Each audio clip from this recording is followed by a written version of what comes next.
በኢትዮጵያ ሰማይ ላይ የታዩት አዳዲሶቹ ጀቶች ከጀርባቸው የያዙት አስደንጋጭ ሚስጥር። ጠቅላይ ሚኒስትር አብይ አህመድ በአየር ኃይል ቀን ላይ ያደረጉት ንግግር ዓለምን እያነጋገረ ነው። ሰማዩን የመቆጣጠር አቅም ገንብተናል ያሉት ጠቅላይ ሚኒስትሩ አዳዲሶቹ ሱ-30 ተዋጊ ጀቶችን ለዓለም አሳይተዋል። ግን ይህ ሁሉ ሀብት ከየት የመጣ ነው? ብዙዎቹ የኤምሬትን ስም እያነሱ ነው። እንደ ሮይተርስ ዘገባ ባለፈው ዓመት 2016 ብቻ ኢትዮጵያ ከኤምሬትስ ጋር የ817 ሚሊዮን ዶላር የገንዘብ ስምምነት ተፈራርማለች።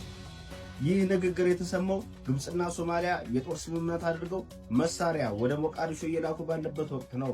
ካይሮ የአብይን ንግግር እንደ ቀይ መስመር ስታየው፣ አዲስ አበባ ግን ለሰላም ዝግጁ ነን እያለች ነው። ይህ የቢሊዮኖች ብር ድጋፍ ለኢትዮጵያ አየር ኃይል አዲስ ጡንቻ ሆኖታል። እናንተስ ምን ትላላችሁ?